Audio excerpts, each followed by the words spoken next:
ನಮಸ್ತೆ. ಆಷಾಢ ಮಾಸದಲ್ಲಿ ತಾಯಿ ಅನ್ನಪೂರ್ಣೇಶ್ವರಿ ಪೂಜೆ ಮಾಡಿದರೆ ಅನ್ನದ ಕೊರತೆ ಎಂದು ನಮ್ಮ ಜೀವನದಲ್ಲಿ ಬರದು. ಶಿವನಿಗೆ ಭಿಕ್ಷೆ ನೀಡಿದ ತಾಯಿಯ ಅದ್ಭುತ ಕಥೆಯನ್ನು ನಾವಿಂದು ಕೇಳೋಣ. ನಮ್ಮ ಜೀವನದಲ್ಲಿ ಎಷ್ಟೇ ಸಂಪತ್ತಿದ್ದರೂ ಮನೆಯಲ್ಲಿ ಅನ್ನವೇ ಇಲ್ಲದಿದ್ದರೆ ಆ ಜೀವನಕ್ಕೆ ನೆಮ್ಮದಿ ಇರುವುದಿಲ್ಲ. ಅದಕ್ಕಾಗಿಯೇ ನಮ್ಮ ಹಿರಿಯರು ಹೇಳುತ್ತಿದ್ದರು, ಅನ್ನವೇ ಪರಬ್ರಹ್ಮ.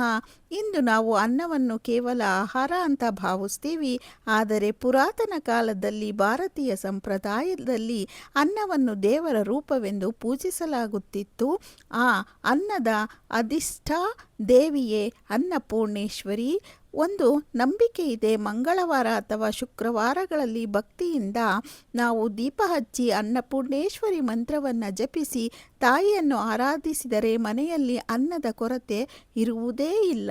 ವಿಶೇಷವಾಗಿ ಆಷಾಢ ಮಾಸದ ಶುಕ್ರವಾರ ಅಥವಾ ಮಂಗಳವಾರ ಅನ್ನಪೂರ್ಣೇಶ್ವರಿಯ ದೀಪವನ್ನು ಹಚ್ಚಿದರೆ ಒಳ್ಳೆಯದು ಎಂದು ಭಕ್ತರು ಇಂದಿಗೂ ನಂಬುತ್ತಾರೆ. ದೇವಿಯ ಕೃಪೆಯಿಂದ ಮನೆಯಲ್ಲಿರುವವರಿಗೆ ತೃಪ್ತಿ, ನೆಮ್ಮದಿ ಮತ್ತು ಸಮೃದ್ಧಿ ದೊರೆಯುತ್ತದೆ ಎಂದು ಹೇಳಲಾಗುತ್ತದೆ. ಹಾಗಾದರೆ ತಾಯಿ ಅನ್ನಪೂರ್ಣೇಶ್ವರಿ ಮಹಿಮೆ, ಚರಿತ್ರೆ, ಶಿವನಿಗೆ ದೇವಿಯು ಹೇಗೆ ಭಿಕ್ಷೆ ನೀಡಿದಳು ಮತ್ತು ಕಾಶಿಯಲ್ಲಿ ಹೇಗೆ ನೆಲೆಸಿದಳು ಎಂಬುದನ್ನು ನಾವು ಈಗ ತಿಳಿಯೋಣ. ಅನ್ನಪೂರ್ಣೇಶ್ವರಿ ಅಂದರೆ ಯಾರು? ಅನ್ನ ಎಂದರೆ ಆಹಾರ, ಪೂರ್ಣ ಎಂದರೆ ಸಂಪೂರ್ಣತೆ.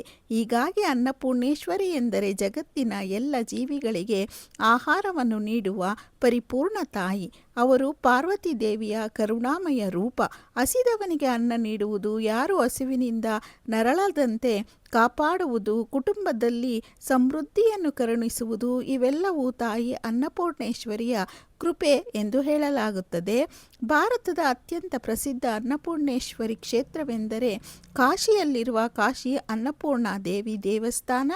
ವಿಶ್ವನಾಥನ ಸಮೀಪದಲ್ಲೇ ತಾಯಿ ಅನ್ನಪೂರ್ಣೇಶ್ವರಿ ವಿರಾಜಮಾನಳಾಗಿದ್ದಾಳೆ. ಶಿವ ಮತ್ತು ಅನ್ನಪೂರ್ಣೇಶ್ವರಿಯ ಅದ್ಭುತ ಕಥೆಯನ್ನು ಕೇಳೋಣ. ಪುರಾಣಗಳಲ್ಲಿ ಒಂದು ಅದ್ಭುತ ಕಥೆ ಬರುತ್ತದೆ. ಒಮ್ಮೆ ಪರಶಿವನು ಪಾರ್ವತಿ ದೇವಿಗೆ ಹೀಗೆ ಹೇಳಿದನು, ಈ ಜಗತ್ತು ಮಿಥ್ಯೆ, ದೇಹವು ಮಿಥ್ಯೆ, ಆಹಾರವು ಮಿಥ್ಯೆ, ಅಂದರೆ ಎಲ್ಲವೂ ಸುಳ್ಳು ಎಂದು ಜಗನ್ನಾಥನು ಹೇಳುತ್ತಾನೆ. ಅಂದರೆ ಶಿವನು ಹೇಳುತ್ತಾನೆ.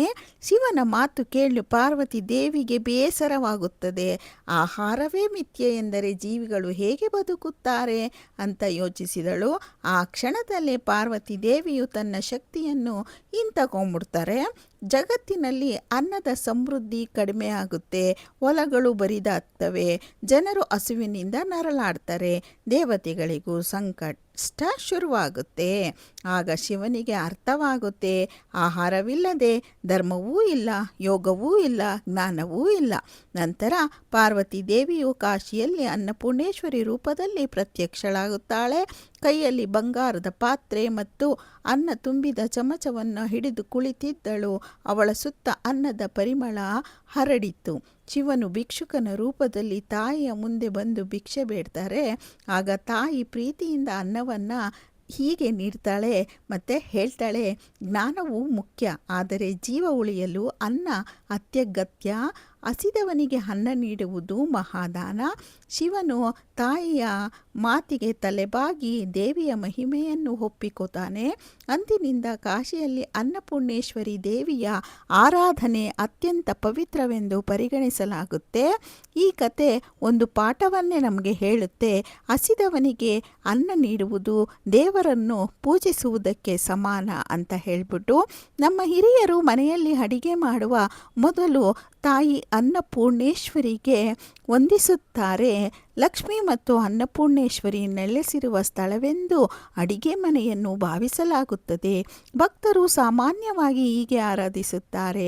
ಮಂಗಳವಾರ ಮತ್ತು ಶುಕ್ರವಾರ ಬೆಳಿಗ್ಗೆ ಸ್ನಾನ ಮಾಡಿ ಶುದ್ಧವಾಗಿ ಪೂಜೆ ಮಾಡುವುದು, ದೇವಿಯ ಚಿತ್ರ ಅಥವಾ ವಿಗ್ರಹದ ಮುಂದೆ ದೀಪ ಹಚ್ಚುವುದು, ಸಾಧ್ಯವಾದರೆ 5 ಮಂಗಳವಾರ 5 ಶುಕ್ರವಾರ ನಿರಂತರವಾಗಿ ದೀಪ ಬೆಳಗುವುದು. ಆಷಾಢ ಮಾಸದಲ್ಲಿ ವಿಶೇಷವಾಗಿ ಶುಕ್ರವಾರ ಅಥವಾ ಮಂಗಳವಾರ ಅನ್ನಪೂರ್ಣೇಶ್ವರಿಯ ದೀಪವನ್ನು ಹಚ್ಚುವುದು ಒಳ್ಳೆಯದು ಎಂದು ಭಕ್ತರು ಇಂದಿಗೂ ನಂಬುತ್ತಾರೆ. ದೇವಿಗೆ ಹಾಲು, ಬೆಲ್ಲ, ಸಕ್ಕರೆ, ಹಣ್ಣು ಅಥವಾ ಸಾದಾ ಅನ್ನವನ್ನು ನೈವೇದ್ಯವಾಗಿ ಅರ್ಪಿಸಬಹುದು. ತಾಯಿ ಇದೇ ಬೇಕು ಅದೇ ಬೇಕು ಅಂತ ಯಾವತ್ತೂ ಕೇಳುವುದಿಲ್ಲ. ನಂತರ ಕುಟುಂಬದವರೊಂದಿಗೆ ಪ್ರಸಾದವನ್ನು ಹಂಚಿಕೊಂಡು ತಿನ್ನುವುದು, ಸಾಧ್ಯವಾದರೆ ಬಡವರಿಗೆ ಅಥವಾ ಹಸಿದವರಿಗೆ ಅನ್ನದಾನ ಮಾಡುವುದು. ಭಕ್ತಿಯೇ ಮುಖ್ಯ. ದೇವಿ ಭಕ್ತನ ಮನಸ್ಸಿನ ಶುದ್ಧತೆ ನೋಡುತ್ತಾಳೆ ಎಂಬ ನಂಬಿಕೆ ಇದೆ. ಪೂಜೆಯ ಸಮಯದಲ್ಲಿ ಈ ಪ್ರಸಿದ್ಧ ಶ್ಲೋಕವನ್ನು ಭಕ್ತಿಯಿಂದ ಪಠಿಸಬಹುದು.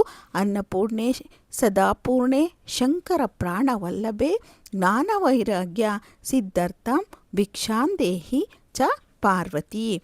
ಓ ಸದಾಪೂರ್ಣತೆಯನ್ನು ಕರುಣಿಸುವ ಅನ್ನಪೂರ್ಣೇಶ್ವರಿ, ಶಂಕರನ ಪ್ರಾಣಪ್ರಿಯೆ, ನಮಗೆ ಜ್ಞಾನ ವೈರಾಗ್ಯ ಮತ್ತು ಜೀವನಕ್ಕೆ ಅಗತ್ಯವಾದ ಅನುಗ್ರಹವನ್ನು ದಯಪಾಲಿಸು ಅಂತ ಈ ಶ್ಲೋಕವನ್ನು ಬೆಳಿಗ್ಗೆ ಅಥವಾ ಸಂಜೆಯ ಸಮಯದಲ್ಲಿ ಶಾಂತ ಮನಸ್ಸಿನಿಂದ ಜಪಿಸುವುದು ಒಳ್ಳೆಯದು.